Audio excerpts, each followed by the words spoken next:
Bueno, vamos a seguir hablando hoy de los fenómenos asociados con el contacto entre lenguas, que ya de los que hemos estado hablando en la clase anterior, ¿sí? En la clase anterior que hablamos fundamentalmente de la diglosia, de la elección lingüística, el desplazamiento y muerte de las lenguas. Hoy vamos a hablar en esta clase, en esta primera parte de la clase, de los cambios en los sistemas, como las interferencias, los préstamos, los calcos, y la alternancia de lenguas o cambios de código. Y en la segunda parte de la clase de hoy hablaremos del nacimiento de nuevas lenguas, las pidgin y criollas. Bien, entonces, en cuanto a estos fenómenos asociados al bilingüismo, multilingüismo y el contacto de lenguas, vamos a hablar en principio de lo que en general vamos a denominar interferencias. Uno de los primeros textos que desarrollaron en profundidad estos temas es el libro de Lenguas en Contacto de Weinreich de 1953, donde se habla de las interferencias en términos de una desviación respecto de las normas de cualquiera de las lenguas en contacto, ¿sí? O bien un reajuste de los patrones de una lengua como resultado de la introducción de elementos extranjeros en los campos más estructurados de la lengua, en particular la fonología, la gramática y algunas partes del léxico. Entonces, por ejemplo, en el nivel fonológico, una lengua que recibe la influencia, se pueden, por ejemplo, confundir fonemas que no son distintivos en la lengua influyente.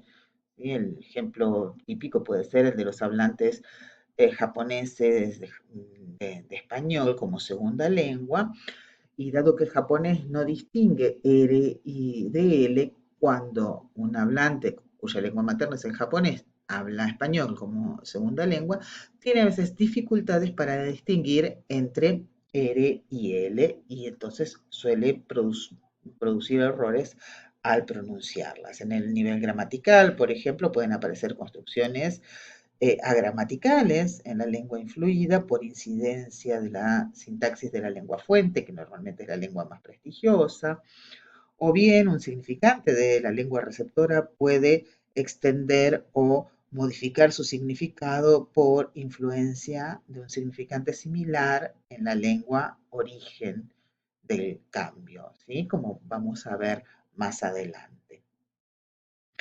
Ahora bien, las nociones de interferencia, préstamo, calco, que fueron desarrolladas inicialmente por Van Reich, han sido revisadas, modificadas por autores posteriores, en parte porque la noción de interferencia en este autor se veía como algo negativo o tenía una connotación negativa, piensen en el uso de la palabra desviación, y con el desarrollo de los estudios psicolingüísticos, esta noción de cierto desvío, esta valoración negativa del contacto fue modificándose, y entonces ah, esto ha llevado, por ejemplo, a hablar de transferencia en lugar de interferencia para evitar esa connotación de agramaticalidad o esa connotación negativa que tenía la noción de interferencia de Van Reich, ¿sí? De tal modo se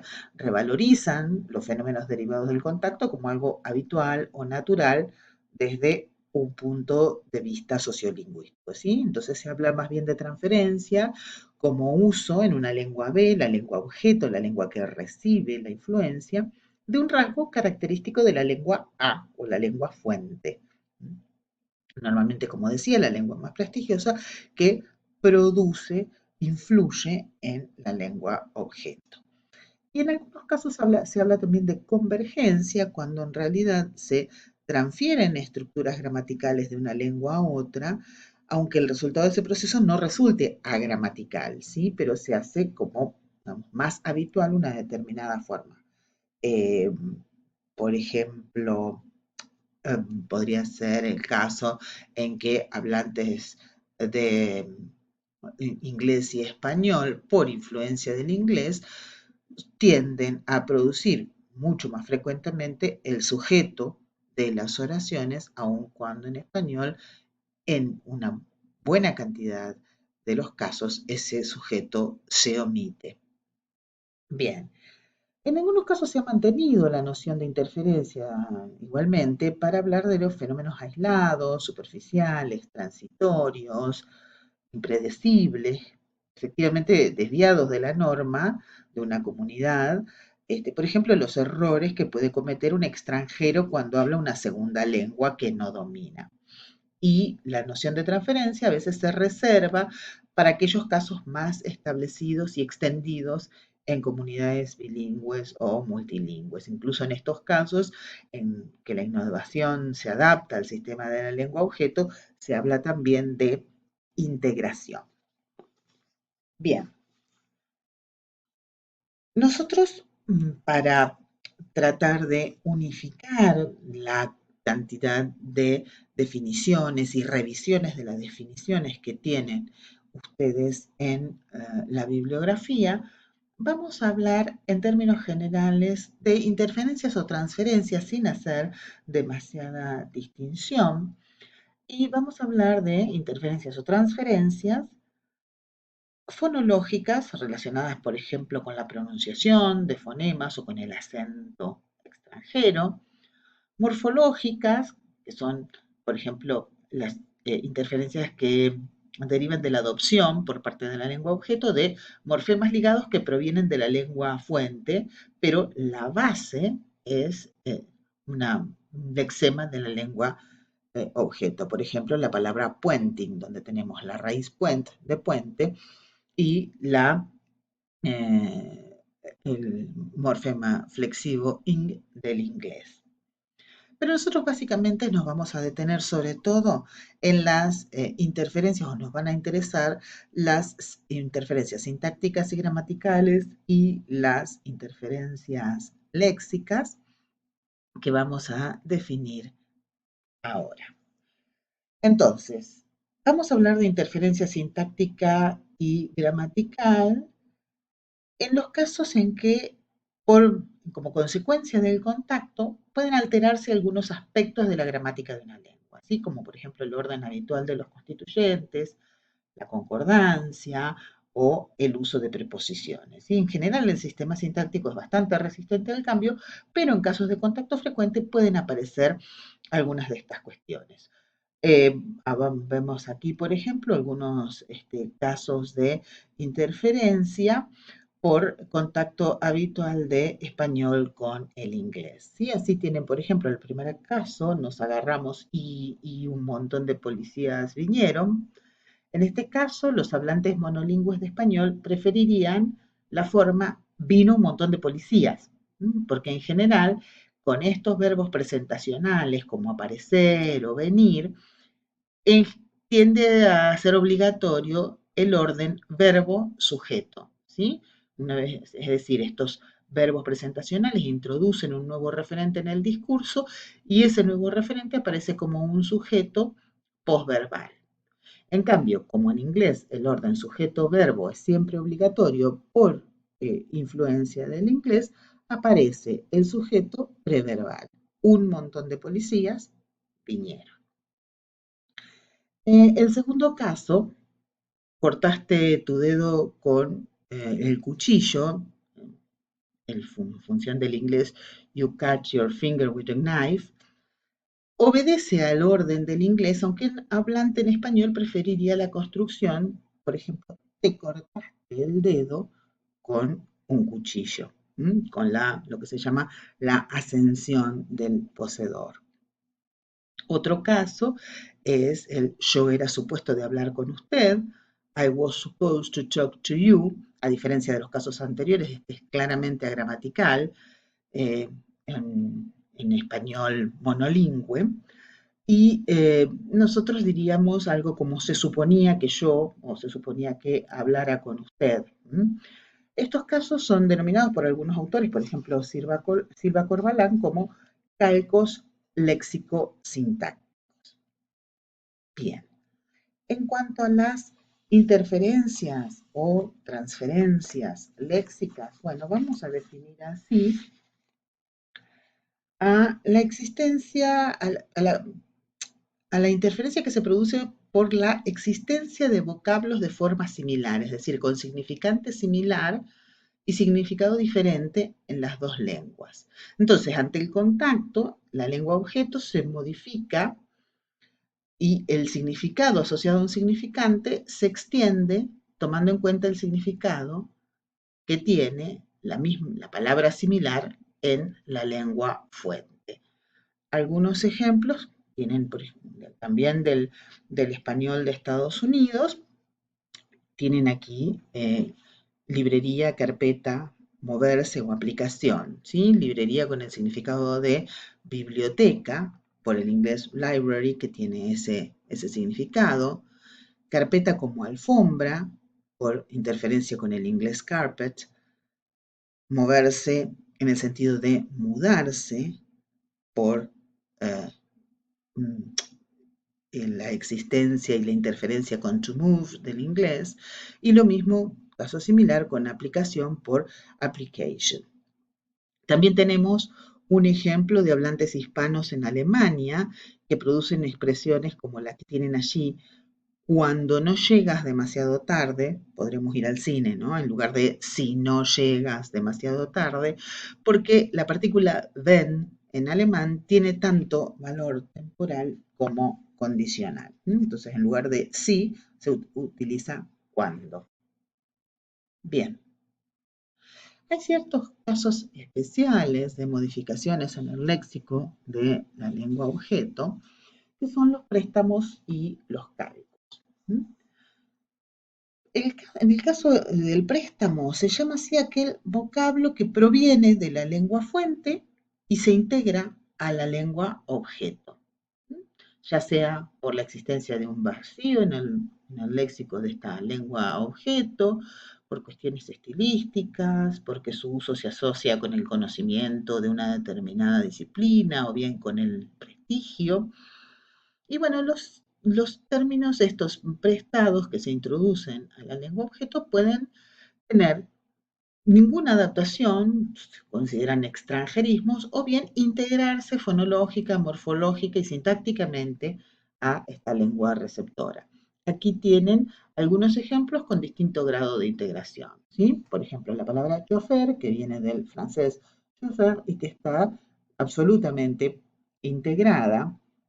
Pizza, depende, en algunos casos se pronuncia pizza en una forma más integrada, en otra pizza más cercana a la pronunciación italiana.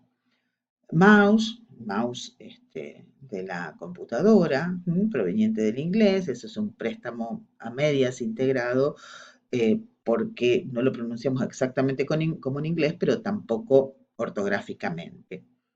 Troca, con el significado camión, del inglés truck, también en el español hablado en Estados Unidos. Handball, del inglés hand, que significa mano, y ball, balón. Escáner o escanear, del inglés scanner o to scan, ¿sí?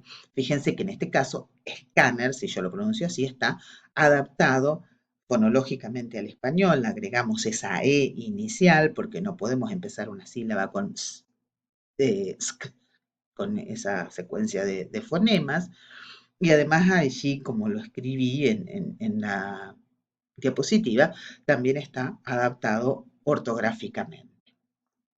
Bien. Ahora bien, por su parte, los calcos son traducciones, si se quiere, literales a una lengua objeto de un lexema o de una frase de la lengua fuente, de la lengua origen. Entonces, de algún modo, en la lengua objeto, el significante de una unidad léxica calca el significado de un signo en la lengua fuente, en la lengua origen. Por ejemplo, tienen allí el caso de ratón, del inglés mouse, cuando hacemos referencia eh, al aparatito con el que manejamos la computadora, ¿sí? No tanto en Argentina, pero sí en España, en lugar de mouse se utiliza ratón, que es un calco de una palabra de el mouse del inglés. Rascacielos del inglés skyscraper, ¿sí? O balonmano del inglés handball. Fíjense que mientras handball en español es un préstamo, balonmano es un calco, porque se traducen ambas partes de la palabra. Bien, como se desprende de la bibliografía y de las distintas clasificaciones disponibles, estos fenómenos de contacto no siempre son fácilmente clasificables, pero tratamos de mostrar aquí algunas categorías generales que pueden servir de referencia, aun cuando somos conscientes de que cada caso a veces hace necesarias salvedades o ajustes de los términos y de las definiciones. Bien, otro de los fenómenos asociados al bilingüismo o al contacto entre lenguas es la alternancia de lenguas o cambio de código, también llamado code switching, ¿no? Como préstamo del inglés, que hace referencia a la juxtaposición de oraciones o fragmentos de oraciones de lenguas diferentes en el discurso de un mismo hablante. Ya vamos a ver ejemplos de esto. Se da una aparición frecuente de estos elementos de más de una lengua en una misma secuencia, en diferentes combinaciones, y es un fenómeno que está condicionado por factores pragmáticos y funcionales, ¿sí? El entorno, los participantes, el tema, y normalmente se produce entre hablantes bilingües que tienen buen dominio de ambas lenguas, de modo que los fragmentos de cada lengua resultan gramaticales. Si no se da esta condición, a veces suele hablarse de mezclas de lenguas o mezcla de códigos o amalgamas, que es el caso en el que un hablante no es tan fluido en una u otra lengua y entonces tiene algunas dificultades. Cuando el contacto es intenso, a veces de estas alternancias suele surgir una tercera variedad. Eh, pero no siempre es así. En términos generales, este modo de hablar está estigmatizado, ¿sí? Pero hay muchas investigaciones sobre este fenómeno y se ha visto que no sucede al azar, que tiene funciones importantes en las comunidades donde aparece, que suele ah, funcionar igual que funciona el cambio de estilo o de dialecto para un hablante monolingüe y que también tiene valor estilístico, expresivo o para expresarse con mayor precisión o para demostrar conocimiento, por ejemplo. De modo que, en buena medida, la mezcla puede estar determinada por las funciones y los significados que los hablantes intentan transmitir. Van a ver ustedes en la bibliografía numerosas clasificaciones de los cambios de código según el tema, según el nivel lingüístico, según el modo en que opera el cambio entre ambos códigos, según cómo se relaciona este cambio con los distintos actos de habla que se llevan adelante en un intercambio. Aquí simplemente lo que queremos es ejemplificar distintos cambios de código de alternancia español-inglés de Estados Unidos, teniendo en cuenta los distintos niveles lingüísticos que pueden estar involucrados, ¿sí? Así tienen ustedes, por ejemplo, el primer caso, lo que se llama cambios de etiqueta, y en donde una muletilla, por ejemplo, una interjección o un elemento expresivo, puede aparecer en cualquier lugar, como pasa aquí. Ave María, which English. Entonces tenemos la expresión, la interjección, ese elemento Ave María en una lengua y which English en otra. En el segundo caso, fíjense, tenemos cambios oracionales o interoracionales. En este se alternan oraciones completas en una u otra lengua. It's on the radio, a mí se me olvida la estación, I'm gonna serve you another one, right? ¿Sí? Fíjense que una oración en inglés, una oración en español, otra oración en inglés. A diferencia de estos dos casos, los cambios intraoracionales representan cambios de una lengua a otra dentro de una misma cláusula o oración, ¿sí? Como fíjense este caso, si tú eres puertorriqueño, your father is a Puerto Rican, you should at least, de vez en cuando, you know, hablar español. Perdón, me olvidé de traducir estos ejemplos. El segundo, cambios oracionales o interoracionales, está en la radio, a mí se me olvida la estación, te voy a poner otra, ¿sí? Bueno, el último caso, si tú eres puertorriqueño y tu padre es puertorriqueño, deberías al menos de vez en cuando, ¿sabes?, hablar español. ¿M? Fíjense cómo en una misma cláusula hay varios cambios de una lengua a la otra. Ustedes pueden consultar en la bibliografía otras clasificaciones, simplemente me interesaba a mí mostrar en qué consiste el fenómeno. Bueno, como ocurre con la mayoría de estos fenómenos, a veces no es fácil distinguir entre un caso de alternancia de códigos y un caso de préstamo no integrado, ¿sí? Por ejemplo, tenemos aquí Sarah Home. Este viernes 29, Black Friday. ¿Estás preparado? Bueno, ¿qué tenemos aquí? Realmente tenemos alternancia o cambio de código o bien simplemente Home y Black Friday están utilizándose como préstamos. A veces la definición, la delimitación de un caso y de otro tiene también que ver con el modo en que se pronuncia, ¿sí? Si la pronunciación se hace del elemento extranjero, ¿no?